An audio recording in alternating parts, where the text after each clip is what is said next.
Soit Jésus-Christ. La lecture de ce dimanche proclame la souveraine puissance de Dieu. Lui seul est capable de faire triompher la vie là où la mort semble l'emporter. Dans la première lecture, le Seigneur dit à Ézéchiel, « Je vais ouvrir vos tombeaux et je vous en ferai remonter. » Dans la deuxième, Saint Paul nous dit que le Seigneur donnera vie à nos corps mortels.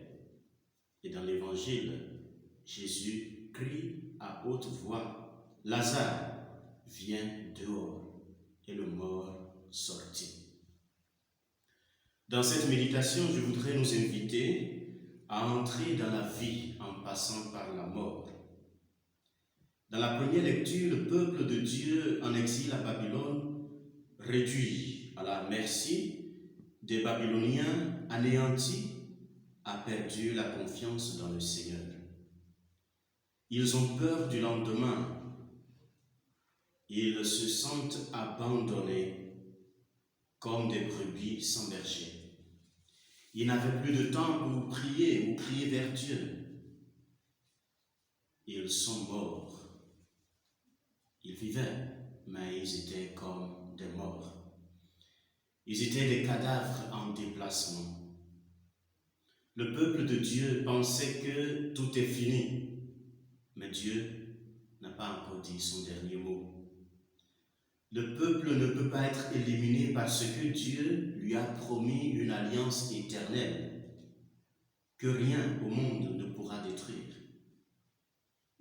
Donc, quelles que soient les défaites, les brisures, les épreuves, Dieu va relever son peuple. Chers frères et sœurs en Christ, notre Dieu ne nous abandonne pas à la mort. Dans l'évangile que nous avons écouté, Jésus n'était pas là quand son ami Lazare était mort. Il avait appris que Lazare était malade. Il pouvait s'y rendre, prier pour lui, le relever de son lit de malade. Jésus était très loin de Lazare. Mais Jésus n'a pas pour autant abandonné cette famille, amie à lui, très chère à lui. Jésus nous montre dans l'évangile qu'il est l'ami, l'homme qui pleure. Jésus s'est montré lointain, mais aussi tout proche de cette famille. Nous avons vu l'attitude de Marthe dans l'évangile. Elle a cru que le Seigneur, il est le seul capable de ressusciter, que nous allons ressusciter le dernier jour.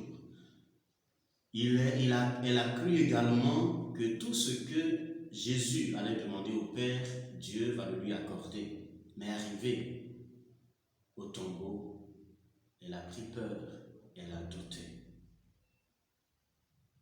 Nous sommes comme Marthe. Nous avons nos doutes et nos limites. Et Jésus les dépasse. Il fait enlever la pierre qui nous enferme dans notre propre nuit, dans la solitude intérieure. Nous sommes appelés, chers frères et sœurs, à sortir de nos enfermements et de nos a priori. Nous sommes appelés à nous ouvrir à la vie qui doit toujours être un temps de résurrection. Si nous savons bien sûr lire, entendre et recevoir le message qui nous est donné aujourd'hui au tombeau de Béthanie. Le Seigneur nous invite à travers la lecture de ce jour à sortir des tombeaux où nous sont enfermés nos peurs et nos lâchetés. Le Seigneur nous invite à sortir de nos tombeaux où nous ont enfermés nos peurs et nos lâchetés. Mais il faut que chacun se demande quel est le tombeau dans lequel je me suis enfermé.